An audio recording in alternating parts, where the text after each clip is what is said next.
Assalamu alaikum, dear listener. Welcome to another deep dive with us. Walaikum assalam wa rahmatullahi wa barakatuh. Today, we're going to be exploring something, we see every day. Yeah. It might seem very simple at first glance, but I think we're going to uncover some extraordinary things about it today. Inshallah. Inshallah, we're going to be talking about grains. Yeah, a very important part of our sustenance. Absolutely vital to life. Yep. And we're going to be diving deep into their significance both in the world and in Islam. That's right. And, it's interesting because even the Quran itself highlights the blessings of grains. Yeah, in Surah Abasa, verses 24 to 27, Right. Allah describes sending rain to nourish the earth, leading to the growth of grains for our sustenance. It's such a beautiful image. Right. Rain as this life-giving force, and then Yeah. grains as like a direct result of Allah's mercy. A beautiful reminder that even these tiny seeds are gifts from our Creator. SubhanAllah. So before we get into the specifics, Yeah. can you help us define what we even mean by grains? Sure. Because there's such a variety out there. Rice, wheat, corn. Absolutely. Where do we even begin? Well, you can think of grains as tiny packages of energy and nutrients, Okay. essentially the seeds of various grasses, and we can broadly categorize them as cereals and non-cereals. Okay. The cereals are the ones we're most familiar with, like rice, wheat, corn, barley, oats. Yeah, those are the classics. Yeah, the classics, right? Yeah. And then non-cereals, such as quinoa and buckwheat, aren't technically grasses, but they're used in similar ways. Interesting. Yeah. Okay, so we've got these packages of nutrients. Yeah. But I'm curious, are they all created equal? That's a great question. Like, does a grain of rice offer the same nutritional value as, say, a grain of quinoa? That is where it gets truly fascinating, Okay. because each grain has its own unique nutritional profile. Oh, wow. They all provide carbohydrates for energy, but some are higher in protein like quinoa, which is a complete protein, meaning it contains all 9 essential amino acids our bodies need but can't produce on their own. So that makes it particularly valuable. Right, especially for vegetarians. Yeah. And then you have oats, which are packed with soluble fiber known for its ability to help lower cholesterol levels. It's like Allah has provided a diverse menu of grains, each with its own Absolutely. special qualities to nourish us. It's like he's given us this incredible variety Yeah. to choose from. That's incredible. It's like each grain has its own unique fingerprint tailored by Allah for a specific purpose. SubhanAllah. And speaking of diversity, isn't it amazing how these different grains originated in different parts of the world? Yeah. Rice from Asia, wheat from the Fertile Crescent corn from Central America. It really highlights the interconnectedness Yeah. of humanity and the role grains play in our shared sustenance. Yeah, it speaks to the global reach of Allah's blessings. Absolutely. Imagine rice flourishing in flooded paddies, wheat swaying in these temperate fields, and corn standing tall in warmer climates. It's almost like you can see it, Yeah. like a movie. Each grain thrives in its specific environment, Yeah. showcasing the adaptability and resilience instilled by Allah in his creation. It's awe-inspiring to think about how each grain has adapted to its environment, a testament to Allah's intricate design. Yeah. But it's not just about where they come from. Right. It's also about the incredible journey they take to reach our tables. Absolutely. The process of grain production, from preparing the land to harvesting and storing, seems It's remarkable. incredibly complex. Yeah, it truly is a remarkable process. It starts with farmers carefully preparing the soil, Okay. ensuring it's fertile and ready to nurture the seeds. Then comes sowing, where each tiny seed is placed with care and hope. I love that.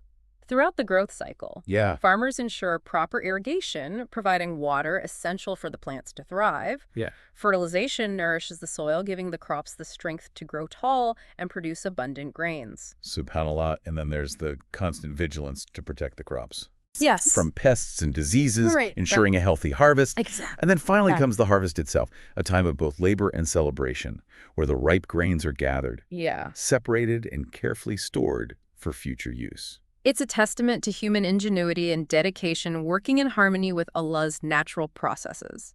It sounds like a delicate dance between human effort and Allah's blessings. It really is. And it's amazing how technology plays a role too. We have high-yield varieties that boost production organic fertilizers Yeah. that enrich the soil, Yeah. and even techniques like no-till farming that help preserve the environment. Aligning with Islamic principles of respecting and caring for Allah's creation. It's like striking a balance. using knowledge and resources to increase production Yeah. while remaining mindful of our responsibility to care for the planet, a Absolutely. trust given to us by Allah. But even with all this progress, Yeah. there are still challenges, especially when we consider the issue of global food security. Hmm. With a growing population, how can we ensure there are enough grains to feed everyone? That's a critical question. Yeah. And it requires a multifaceted approach. We need to invest in research and development working to create even more resilient and productive grain varieties that can withstand challenges like climate change. So looking ahead to the future and Yes, being prepared. exactly. We also need to address issues like food waste and unequal distribution. Right. It's not just about producing enough, it's about ensuring everyone has access to this basic necessity.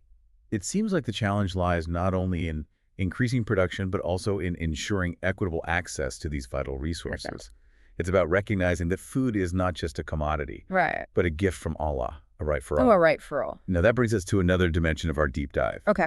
How does Islam view grains beyond their nutritional value? Okay. What insights does our faith offer in understanding their significance? Well, grains hold a special place in Islamic teaching. Okay, it feels like we've been talking about the practical aspects of grains, their biology, their production, their global significance, Yeah. but I'm really curious to explore their spiritual dimension. Sure.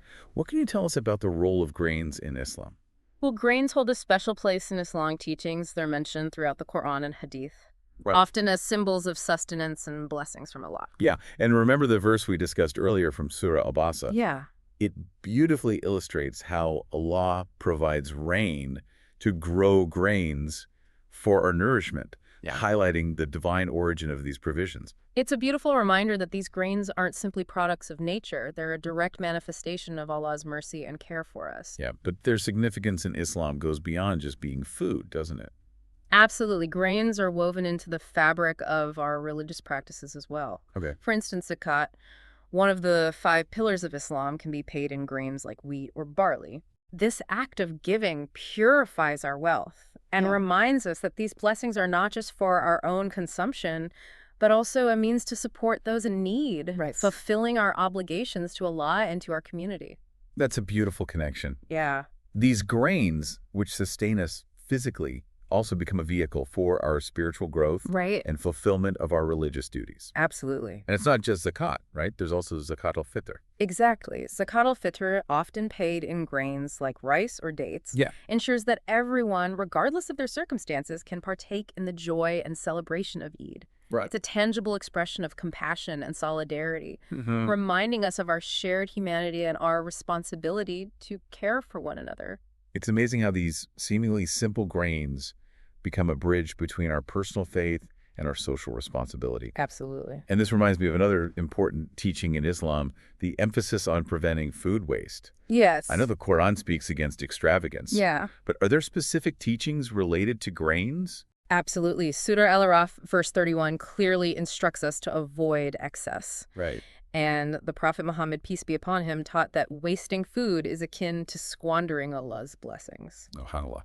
Imagine a farmer toiling tirelessly under the sun, nurturing these grains from tiny seeds to golden harvests. Wow.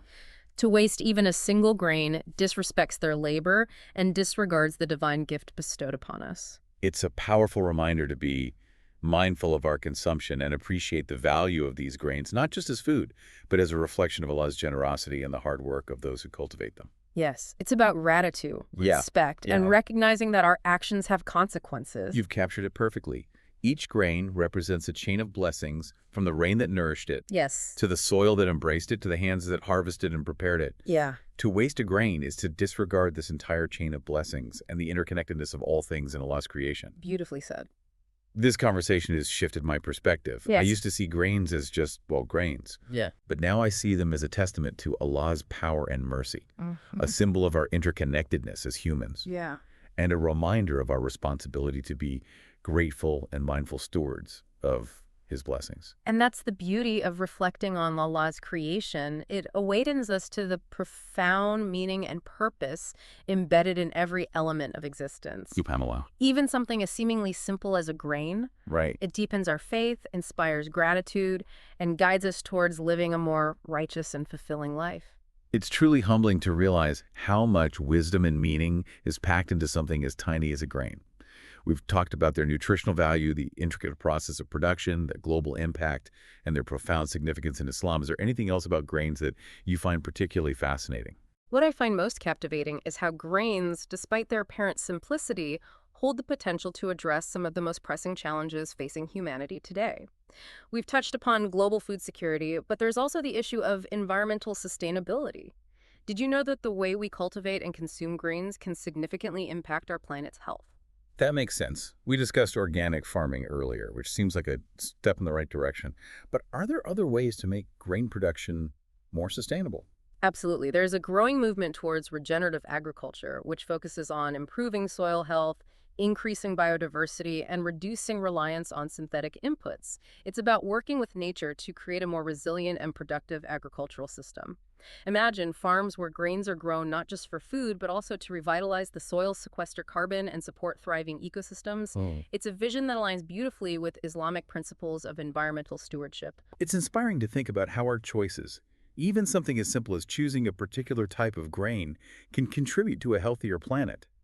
It makes me wonder, what are some practical steps we can take as individuals to support this vision of sustainable agriculture? There are many ways we can make a difference. Supporting local farmers who practice sustainable methods is a great start. Seeking out grains grown using regenerative practices, even if it means paying a bit more, sends a powerful message to the market. Reducing food waste in our homes is another crucial step. And of course, advocating for policies that promote sustainable agriculture can have a broader impact. Okay. Remember, every action, no matter how small, contributes to the collective effort towards a more just and sustainable world. It's empowering to know that we're not powerless in the face of these global challenges. Our choices matter, and even small changes can ripple outwards, creating a positive impact. Precisely. And this brings us back to the heart of our discussion. Grains, a seemingly mundane element of our daily lives, become a gateway to understanding Allah's profound wisdom, His boundless mercy, and our interconnectedness with all of creation. It's been an incredible journey of discovery, exploring the multifaceted world of grains. We've uncovered scientific wonders, learned about their vital role in sustaining humanity, and delved into their profound significance in Islam. May this knowledge inspire us to appreciate these blessings with greater awareness, consume them with gratitude and moderation, and strive to live in a way that honors both our Creator and His creation. Jazakallahu khairan for sharing your insights and guiding us on this enlightening deep dive. May Allah grant us all understanding and wisdom. Wa alaikum assalam wa rahmatullahi wa barakatuh. May Allah bless you as well.